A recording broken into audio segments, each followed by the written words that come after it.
Now, I didn't think this situation could possibly get any worse than what we've already seen, but the Zaire Wade and of course him being in the G League situation, we just got a terrible update.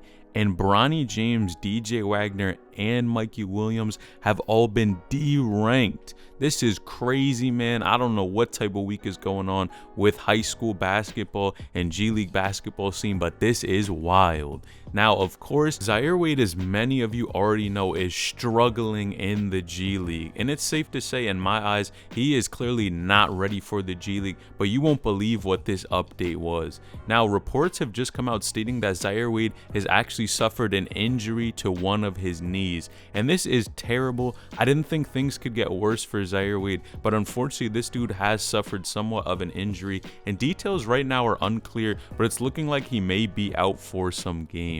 Now, this is bad, but I think overall Zaire Wade's experience in the G League has just been terrible in my eyes and how he's performed. Now, he's only averaging 2 points per game, 3 rebounds per game, and about 1 assist, playing 18 minutes. Now, there are hoopers who are playing 18 minutes and producing a lot more, and of course every team is different, but these stats are just not good, and you really can't stay on a team that long if you're putting up this poor of numbers. Now, of course, his father is part owner of this G League team, and of course that's the main reason why he was able to get on the squad, and I don't blame him. At the end of the day, if you can get on a G League spot, of course anyone would want to, and I see why he would want to play with some better competition, but man, it really looks like he jumped the gun in this circumstance. It's one thing when you're okay and you try to move forward and then you're playing decent in the G League, not great but not terrible, but it just seems like his numbers have been horrible this entire season. Now, there have definitely been games where he played that were good. He might have put up good numbers, had some good defense, good assists, but overall good is not good enough. These numbers are not going to keep him on the squad whatsoever. And I think it's tough for Zaire Wade because he was in a bad position. Now, of course, him initially playing in Florida, that man was hooping. I believe he was averaging around 20 points per game. There was no one guarding him in Florida, but you know, the competition was not as solid there. And of course, him leaving Florida to go play in Sierra Canyon, and then what happened? At Sierra Canyon, he kind of rode the bench there. He got injured at one point, and Dwayne Wade and the coach were actually getting frustrated at each other because D Wade was mad his son wasn't getting playing time even when he was healthy. Now, of course, what do you do after this? You're not going to have a lot of offers, and you're looking to get more interest from different places. So what did Zaire Wade do? He decided to go to Brewster Academy just to train, continue to develop, and try to get some more offers, try to get his way to either college or maybe somewhere else. And everyone was wondering, where is he going to go? But I clearly think he jumped the gun and should have gone to college. I think that was the biggest mistake for him in this case, because you see his numbers. Although, yes, you're playing against good competition, man, at some point, if you're getting killed and not really producing, I think you may have just gone a little bit too far too quickly. And I believe he should have went to college, developed there, probably would have been more of a 4-year type of player, grind, work on his game, because he has no problem getting in the gym. We see all the Snapchat stories. This dude is always working hard. So I have to give him that for the work ethic, but at some point you definitely have to take time, and not everyone develops at the same speed. And I think that's why Zaire Wade should have just went back, gone to college, continued to grind there, work his way up, really see how he compares to other people in his class after he's had so much time really grinding and not playing a lot of games. Even when he was at Brewster Academy, unfortunately, a lot of things did get canceled. They had scrimmages in a few games, but it was not like a regular season, and they definitely didn't have the type of visibility that they normally would have. You know, Ball is Life, Slam, all these other channels, Home Team Hoops would probably be recording videos of him, but they didn't get any because of everything that was going on with the cancellation of seasons. And now I think he's in a really tough place, because right now he's in that weird spot where he's in the G League and everyone knows it's because of his father, but then again, he really is not putting up numbers to keep a spot in the G League. So if he unfortunately loses that spot, maybe he can go overseas or continue to train and develop and just grind his way back into the G League spot, but there's no way he can keep a spot on this team that long. long, when you have other people in the G League who are grinding and can barely even get a spot on a team, like Jello, like Kyrie Walker, a ton of these guys who are struggling to get a spot, and then Zaire Wade just comes in here and is not doing the best, but really got that spot handed to him. Again, I can't blame him, but man, something's going to have to change with this dude's situation.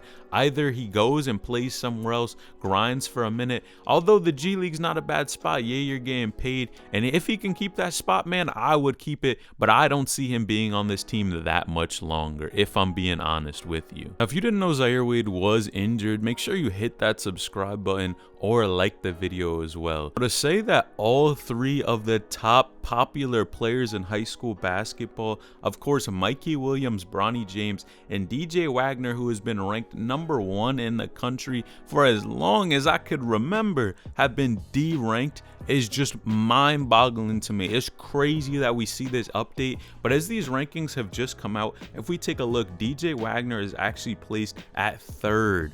And it's crazy to me because I think ESPN has almost always had DJ Wagner ranked as #1 in the country as long as anyone can remember. If we remember, there was always a little beef between Mikey Williams and DJ Wagner, but DJ Wagner never dropped spots at all, and I think rightfully so. Almost all the competition that he's played against, he's shown up, and there have been few games where DJ really played super poorly and didn't have any type of impact on his team whatsoever. And I believe DJ is one of these guys who likes to win games and cares much more about winning than his personal accolades and him scoring. Now, don't get me wrong, he gets it done on the court and he gets his, but I think for sure he cares about winning, and it's just a reflection of his overall team's record and just how good they are playing against national competition. Mikey Williams is listed at 19 on this list, and man, I swear every list that I see moving forward just has Mikey dropping in the rankings more and more. But I think at a certain point, Mikey does not care about rankings at all,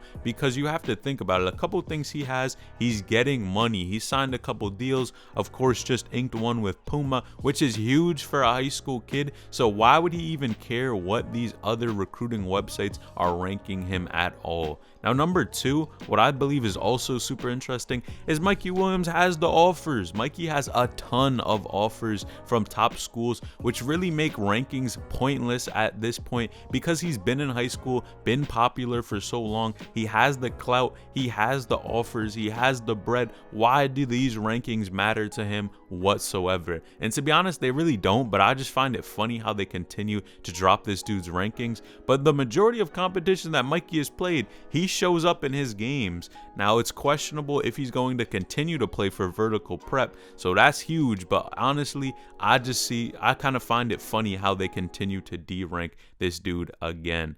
And where is Bronny James? Drumroll, because you won't believe where he's at. Bronny is ranked 50th on this list. Now, 50th is kind of wild to me. He just made the list, but I think Bronny has been an up and down sort of prospect. We've seen times where Bronny has played, in my eyes, almost terrible, barely impacting the game, but there are a couple things, again, that Bronny does consistently well. Now, it's defense and getting his teammates involved. He's not a primary scorer, but just getting his guys involved and cares about winning, man, that is the sign of someone who really is going to do well in the game of basketball, plus just locking in and always putting the team before yourself. But we've seen glimpses of Bronny go out there, and when the lights come on, Bronny tends to show up dropping dimes, getting buckets. So hopefully he continues to develop this killer mentality and really that dark mentality, that Mamba mentality, just go out there and do his thing and just doesn't care about anything, attack his defender. And man, I think we'll start seeing Bronny have much better games, and you know AAU season is coming up, so it's going to be exciting, man. Hopefully Mikey Williams hops onto the EYBL circuit, because that would be lit to see. So if we could see Mikey Williams, Bronny James, and DJ Wagner all on the same circuit, man, I don't know what would happen. We would see some crazy games, and I know you guys would want me to cover those. If you're a fan of G League content, you won't want to miss my video on Mac McClung, but there is a hard truth about Mac McClung we have to accept moving forward, and no one wants to admit it. So click that video on the screen, because you won't want to miss that video.